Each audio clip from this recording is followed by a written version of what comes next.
G'day, Konfrontasi, Australia's Secret War with Indonesia, Part 3. That's a very telling phrase. Yes, it was. They didn't want the embarrassment of being seen for the world to know that we, in fact, were crossing into their territory. Pat Beale later received the Military Cross for his service in Borneo.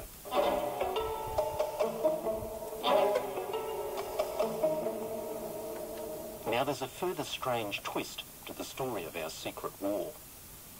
We now know that British intelligence had succeeded in cracking the Indonesian diplomatic and military codes.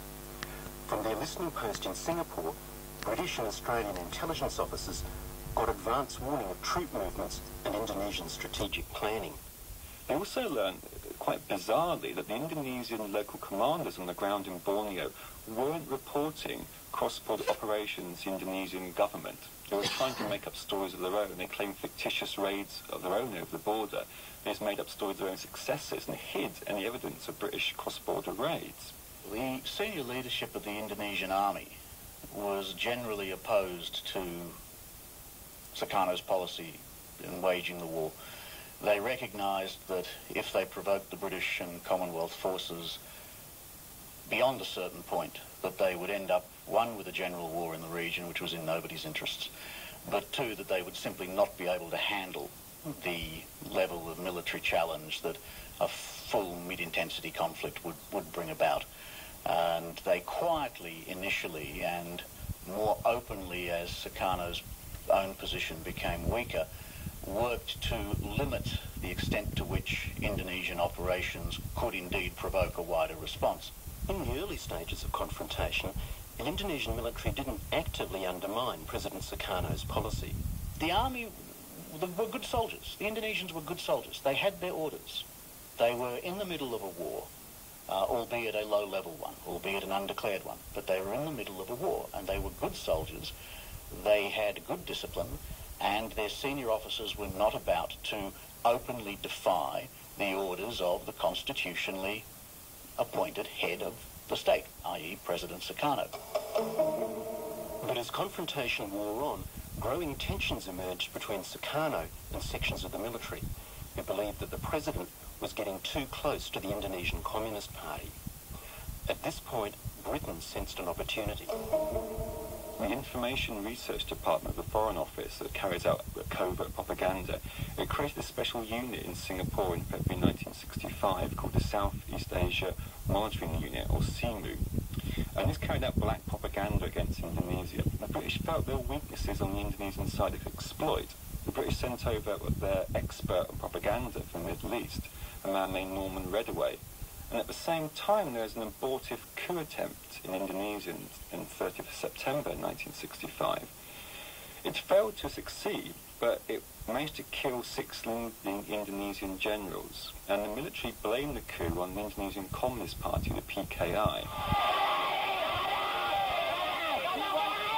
These are the cries that have echoed through Jakarta streets for the past week. Abuse and threats heaped on the head of the Communist Party. This group is being spurred on by an army officer.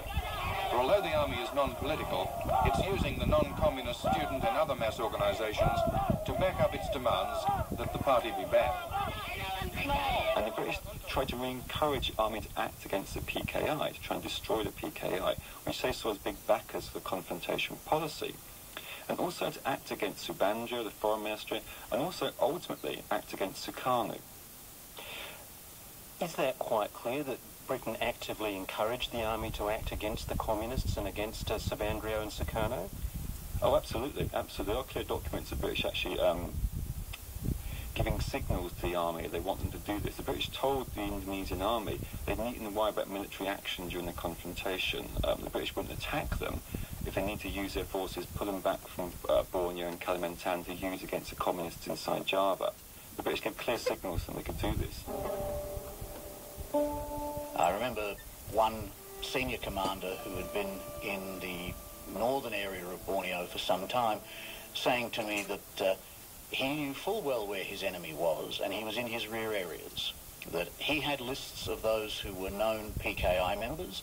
Communist Party members? Yes. He knew that they had lists that had been prepared of those who were opposed to them, And particularly in the middle months of 1965, he said his major focus was on his own rear areas and not across the border.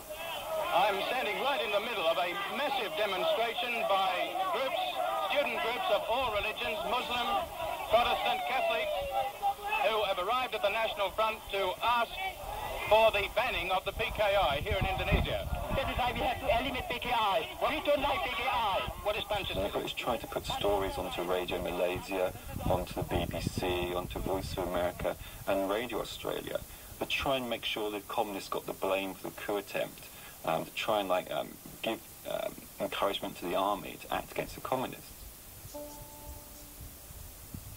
Some members of the PKI were involved in the murder of the generals and the abortive coup which followed. But there was no clear evidence that the coup had been planned or authorised by the leadership of the PKI. And it's worth bearing in mind, it's the same time when the army is actually not just suppressing the communists, but carrying out whole-scale massacres. The army and Muslim groups in Indonesia between October and January 1966 killed a huge number of people. We don't know how many, maybe 300,000, maybe 500,000 people killed. On the 19th of December, the Australian ambassador in Jakarta, Mick Shan, sent a telegram to Canberra. In many cases, the massacre of entire families has occurred because one member spoke to the communists. Some of the methods adopted are unspeakable. It has been a bloodbath of savage intensity, remarkably unpublicised and locally regarded with a ghoulish cynicism. But as I say, I mean, the British didn't allow that to hinder their propaganda. It was a weapon they could use to try and end confrontation, a weapon they could use against Sukarno, and a weapon in the Cold War.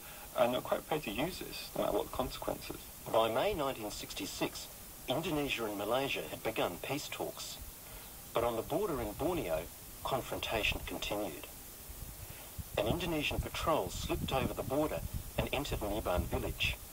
They asked for food and a guide, but the Niban people alerted nearby Australian troops.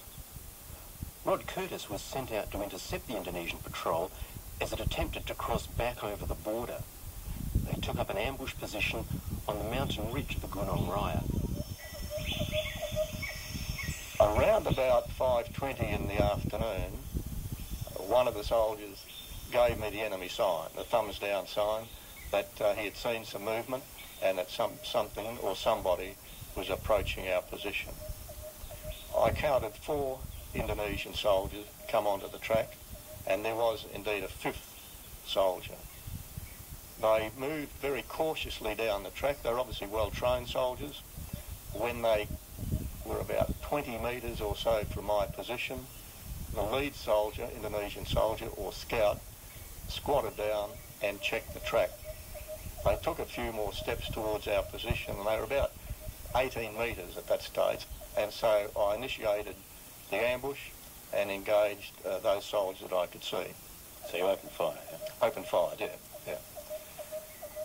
The first 2 soldiers dropped to the ground, and I was not able to see what happened to the other 2 soldiers. There was no fire at that stage coming back towards us, and so I called a ceasefire and got my soldiers to stop firing and stood up to try and find out what was going on. As soon as I stood up, I was fired upon, so I got back down again and we recommenced firing. I threw a couple of grenades. The first one didn't go off, the second one did, and that landed in the vicinity of where the other Indonesians were. During the firefight, one of the Australian soldiers, Private Richards, had been shot. While he was treated by a medic, Rod Curtis and Private Rick Anderson tried to move in closer to the enemy. We'd only gone forward a few metres when we both came under fire again, and at about that time, one of my corporals, a Corporal Eddie Lang, who had been in a stop position further to the east, came down the ridgeline on the northern side of the ridgeline, running down, and he was going to bring his section down. He tried to determine what was going on, and virtually ran probably 20 metres to the north of where the Indonesian soldiers were. Both I and Private Anderson, Rick Anderson, yelled out to him to get down, but he didn't hear us, and he was engaged and shot through the chest. Shortly after that, Max Chambers, the platoon commander of 7 Platoon, and a section of his men came down between Max and I, were able to direct fire onto the remaining Indonesians, and they were both killed. Both Corporal Lang and Private Richards were wounded at that particular time. We then had to make litters, stretchers for them. They were given morphine, their wounds were patched up, and the bleeding was stopped, and we then had to carry them about 1,000 metres to a helicopter winch point or landing point. The canopy was too high to bring in helicopters to where we were to winch them out. The carry of those soldiers took about 5 hours over really tough jungle terrain. We got to the helicopter landing site, which is where the company headquarters was located, at about 1:30, I guess, or thereabouts, in the morning. And a RAF Whirlwind helicopter came in and took out both Richards and Lang. Subsequent to that, Private Richards actually died of the wounds that he received, and Lang made a full recovery. Rod Curtis was subsequently awarded the Military Cross for his bravery during the firefight on the Gunung Raya. And some documents found on the body of one of the dead Indonesian soldiers revealed that they were members of the RPKAD, the forerunner of the present-day Kopassus. Even at this late stage of confrontation, the RPKAD were apparently still attempting to encourage an insurgency inside Malaysian Borneo. This is where the trial of Colonel Untung, accused leader of the coup, is being held. Beneath the girders of Indonesia's tallest building, one of the last reminders of the Communist Party, the PKI, is still to be seen, even though it's been painted over.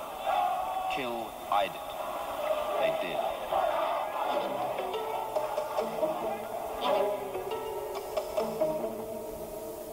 Ultimately, it was the takeover of power by the Indonesian military in 1966 which eventually brought confrontation to an end. A peace agreement was signed between Indonesia and Malaysia in August 1966, and not long afterwards, President Sukarno was replaced by a previously little-known general called Suharto. In Australia today, confrontation is a largely forgotten episode in our recent history. It's not well known, for example, that it was in fact confrontation which was the catalyst for the introduction of national service, and not the war in Vietnam. And both those who are directly involved and historians now see confrontation as a successful example of the limited use of force and skillful diplomacy. But would it have been so successful if it hadn't been so secret? David Thompson. I suppose it's called a sensible war. If for such a thing, it was as sensible as you could be, because the security was so important from both sides. Look, I'll ask you this because you later on went on to have a career in politics yourself. You were a minister in the Fraser government. A lot of people might argue now that it's wrong for military operations which involve putting Australian service people at risk, potentially in the way of harm, to be kept secret from the public, that the public has a right to know about such things. What would be your response to that? The response, it's going on today in Iraq and Afghanistan. I mean, there's very little public information on Afghanistan. There's been lots of contacts. Fortunately, we haven't had anyone killed. We've had a number wounded. But the security is the same as it was back there. There hasn't been anyone killed. Had there been people killed, it would have been much more public. It's difficult to keep deaths secret. Keeping wounded secret is much easier.